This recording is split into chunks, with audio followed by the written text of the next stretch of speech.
Guys, we are getting live into the action. Let's jump on board with Sugo and friends at the start here. This is Cursed New York versus Gamers Are Us. And we talked about two players. It's going to be Miggs and Grixon in the respawn game modes, at least for the objective. Miggs is going to do the slaying. Grixon was that objective master. But at the start, it's just Grixon with one of the first 4 kills. All others belonged to this Cursed New York squad. This could really be a fairy tale story for this Gamers team. I mean, they played very, very well in round 1. They warmed up. They had their shots on, as you so rightly said. Miggs, fantastic performance from him. But this is where it matters. You're playing against one of the best teams in North America right now. This is not going to be an easy ride. They need to come together as a team. They need to get those strats down if they're going to have any chance of taking them down.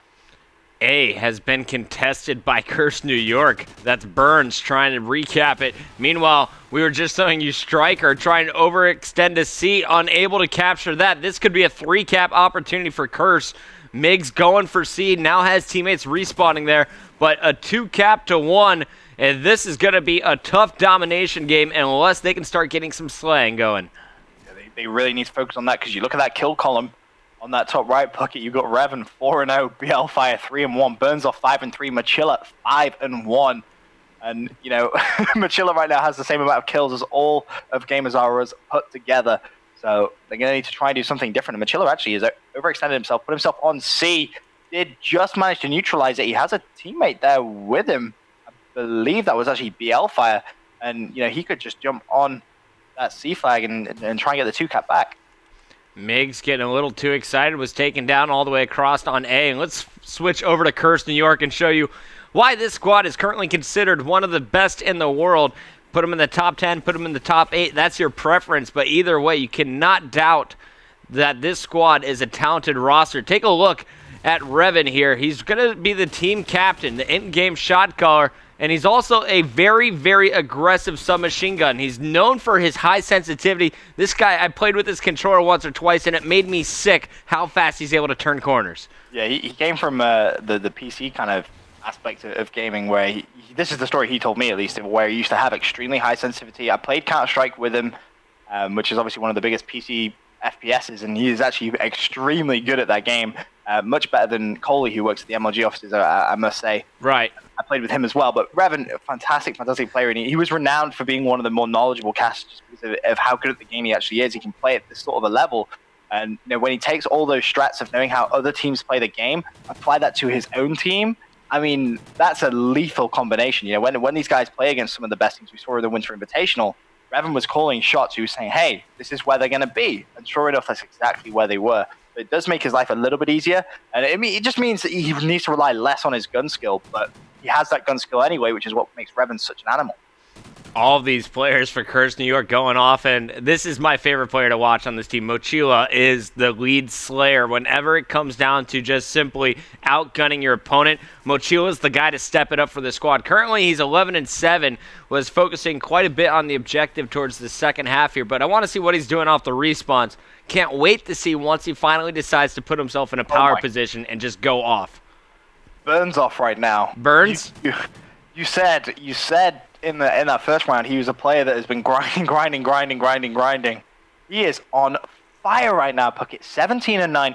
He overextended himself to A, which was kind of a risky play considering they have actually now, because of that one play, lost control to B. Oh, Burns off. I was just about to say, he got a just ridiculous 3-piece on that A flag, and he just got a stupid 3-piece on that B flag as well. He is an animal right now.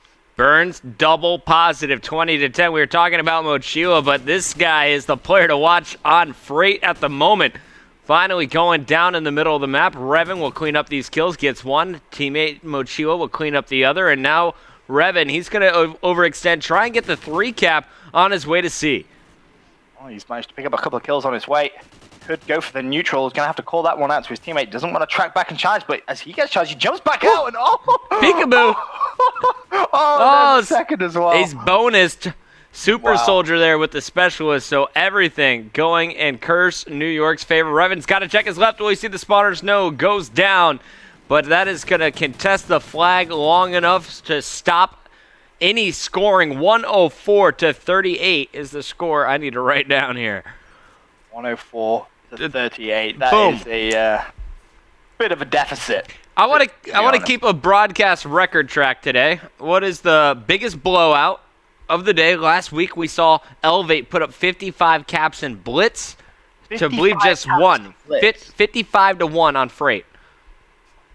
So that's the record for Blitz we'll be keeping an eye on.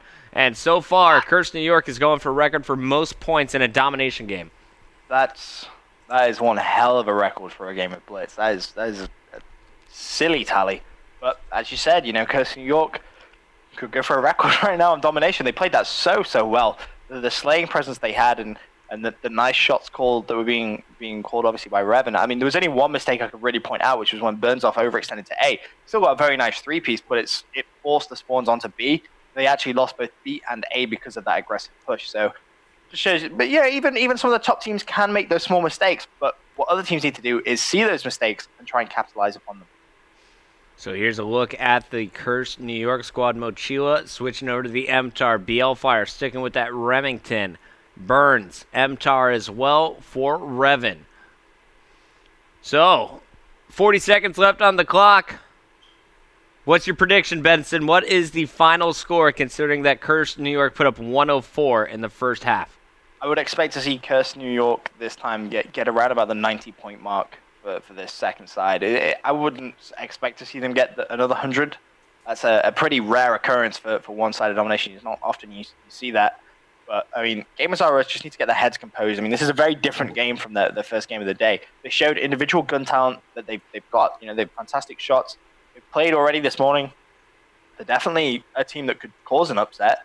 The question is now, can they compose their heads and get themselves back into this game? I mean, winning this, I kind of want to say is out the question. But it still could. Winning this domination, it kind of is. So you should maybe take the second side to just really compose yourself to get ready for the second map. Because, I mean, a comeback like this, it would be absolutely crazy. Don't get me wrong, if they did it, that would be absolutely phenomenal. But I'd be thinking now about that second map and thinking, how are we going to beat these guys? What strategies do we need to use? Mix has switched up his class, going from the Remington now to the MTAR. Off to a slow start is the entire squad, just simply getting outslayed. Revan off to a 5-0 start. Let's jump on board with the New York captain. Yeah, he's had a fantastic start. 2 caps as well. Those kills have been crucial kills. He got a couple on that B flag. And he's thinking about maybe pushing the C spawn a little bit. He's just waiting to figure out where they're spawning before he does anything a bit crazy. Wanted that B flag, picks him up. That was Sugo. You see, all this time, just constantly, they're going to be talking, that small talk, that chatter, saying where they're spawning, they're over here. And that's why now Revan is rotating towards red, recognizes this is going to be the spawn. His teammates jumped on C flag. Now, this is going to be big. Can't afford to lose. This is where this could rack up a serious amount of points. So the triple cap going down, but the spawn's now at A. We'll give at least one flag back in favor of Gamers R Us. Revan rotating, and he is fully decked out, the super soldier, after getting his specialist bonus. 8-0. Who's going to be the player that shuts down Revan? Going to need to happen soon as he makes it 9, as he shuts down Migs. You can just see all this time constantly looking for where the players are going to be spawning. He should have one just behind him now up top. Doesn't matter, teammate. Burnsoff is going to clear him up, and it looks like Curse again putting pressure on the A flag. That was a very nice shot from Revan on Migs. Can he try and get this A flag? He should be able to do so, but this is the big trade. They're going to lose that B flag. Now Revan's going to have a lot of players rushing straight towards him. He needs to pick up these kills. It's going to be huge for him. Big kill. Can he get the second, though? That's going to be the question. He's pre-firing absolutely everything. Connects with the flag cap. 11-1 before he finally goes down. Striker, that player, to finally clean him up, and they have recaptured A. Striker getting the knife as well on BL Fire. So A is going to go back in favor of this Gamers R Us squad. They continue to push on C as well. That's going to be Migs in position here. He just lost his cover fire, though. Can he try and get... Nope, doesn't look like it. All the flags actually were under contention for a short amount of time there. We still have 2 minutes 30 pocket, but with this lead as big as it is now, it's going to be pretty much impossible. I don't even think it's mathematically possible now, especially if Curse are going to pick up this B flag. But story this first, well, the second side of domination, Revan just has gone... The Revan show. He's just gone off. He really has, for lack of a better word. I mean, Burnsoff in that first side was definitely stand out for me. He was getting some ridiculous couple of kills, Never just one kill, kind of like what Parasite was doing yesterday. He was getting 2-3 kills at a time. Right. To relieve the pressure from his team. And this time, it's very much Revan who's just kind of come out and said, well, we are qualifying today. Like this is happening. We are qualifying. We are not going to qualify. That is not an option. That is just an impossibility. And he's playing like an absolute animal right now. He really is. He's playing with so much energy, and this is just their first round of the day, round number 2 of the tournament. And I believe we need to get to round 6 again. You win in round 6, you go through. We'll confirm that a little bit later in the day, but right now, just sit back and enjoy the Revan show. 14-3, 4 caps as well, and he's not slowing down anytime soon. See, the one thing that kind of concerns me a little bit is have they kind of peaked energy too soon? I mean, it's the first game of the day. It's no disrespect, of course, the game is ours, but it's not a high-profile team. I mean, this is the kind of energy you really want to see when they play one of those tougher games later on in the tournament. And sometimes at LAN events, you'll see teams that will come out first game of the day and they will just destroy. By the end of the day, that hype factor is disappeared because they've just expended all of that energy. And that's something that I think Curse New York needs to just kind of cool down a little bit. I mean, they've shown exactly just how strong they are in this first game. Search and destroy, just sort of calm down a little bit. Take things just a little bit more relaxed, if you will. Don't obviously drop the map. You don't get too relaxed because in Call of Duty esports, anything could happen. But you want to save some of this energy. I definitely think they need to just cool down just a little bit. All right, slow it down, boys. Take the foot off the gas pedal. Well, Revan says, screw your ideas, Benson. I'm going to kill everything. Yeah, no surprise there from Revan. And here he goes, hunting all through the base at the end. Final 25 seconds. The question is, can he top Burnsoft's 20-plus kills in the first round? It doesn't look like it. Qualifier into the mix, stealing some kills as well with Mochila. And everyone just slaying their way through this Gamers R Us squad for Curse New York. It's a slaughterfest. I didn't think they were going to get 100 points. They have done again. So that is a huge lead they've managed to, obviously surpassing the 200-point mark. That's going to give them 206 points total. 206 today. All right. In this domination game, that's a very nice score from them overall. And you have to say, this is why they're one of the teams that should be qualifying today.